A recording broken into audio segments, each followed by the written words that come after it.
Hello and good afternoon. It is about 3 o'clock on Sunday, December 4th. This is Lee Hoagland and Jacob Hazard. Say hi, Jacob. What's up? With Storm Guard Roofing Construction. We are doing a repairability and uniformity test for the following policy. Policy 42EV69266, claim number 42-28, T as in Thomas, 2-270. The address here is 833 Holt Grove Court. The ITEL report back, or the RLS, has come back as Timberline HDZ in weathered. And so we have the bundle here. Here's the wrapper just for reference. As I'm sure you guys know, the bundles don't stay on very long. Here we go. So we got weathered wood right here, Timberline HDZ, and I can verify that these are Timberline HDZ shingles simply from the cellophane. Pretty common on GAF for this arrow, the EN 4590. Enos, Texas is probably where this was made, hence the code. And Jacob is going to be following me up with 4 shingles to do a repairability and uniformity test on this roof. And so with regards to the repairability, we're going to be looking at pliability of the shingle as well as material transfer from the sealant.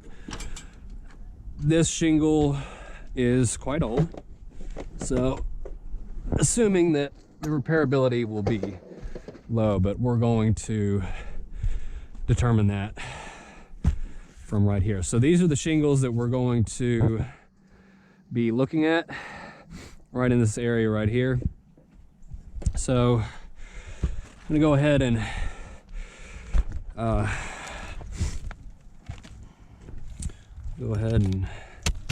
try to lift these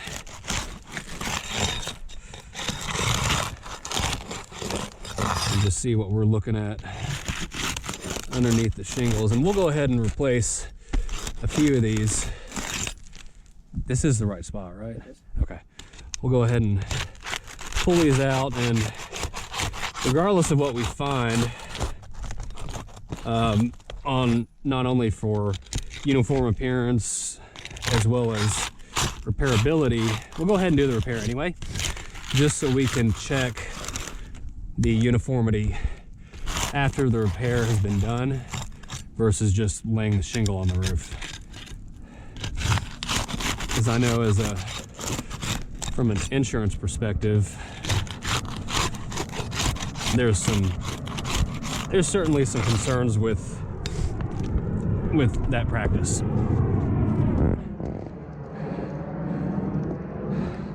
Yeah, this part of Nashville and Brentwood is Airplane Central.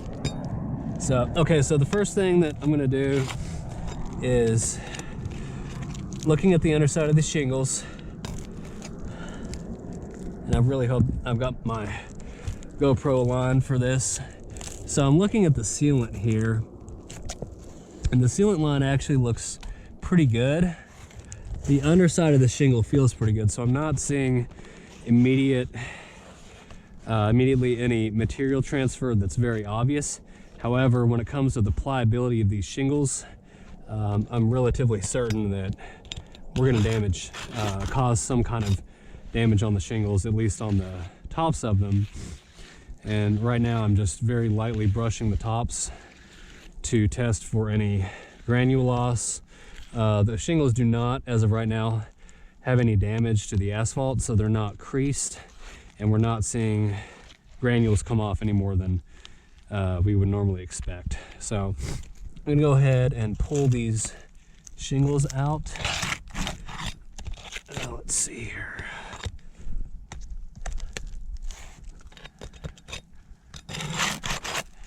And I know that these videos do get a little bit lengthy at times, but I feel that it's important for me to document it from start to finish, to ensure that as an insurance professional, you understand that everything is being documented and we're not that shingle's coming out anyway. We're not making any attempt to circumvent any part of the process. So this thing's actually already pulled out over the nails pretty effectively.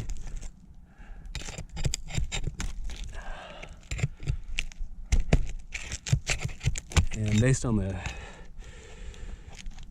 age of this roof and the way these shingles feel, we're gonna run into a repairability issue for certain. And I've done this many times. I'm using as much care as possible to prevent any unnecessary damage to the shingles.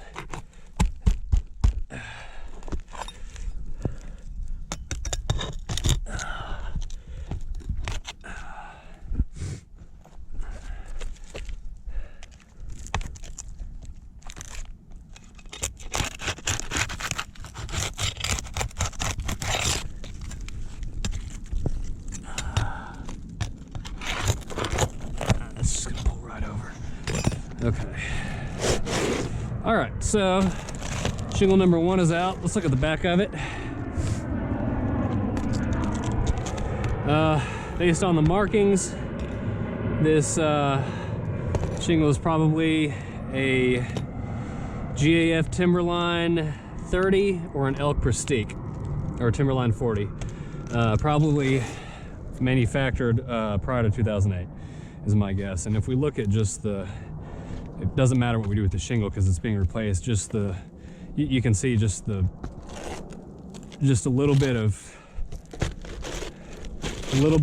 manipulating the shingle, and you can probably, I mean, we're already doing damage to the shingle. Just a little bit of flexing it is causing structural integrity issues to the shingle, and this is probably what we're going to see on the shingles below what we're replacing. But if I brush this one, you can already see here we've already got a crack in it just from removing it and giving a little bit of a push.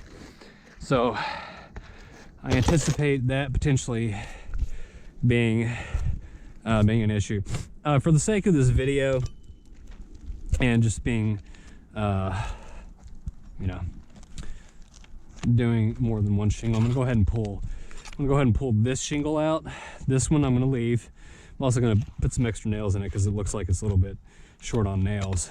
So I'm gonna go ahead and remove this shingle as well. And then we will have been able to replace 2 shingles in their entirety.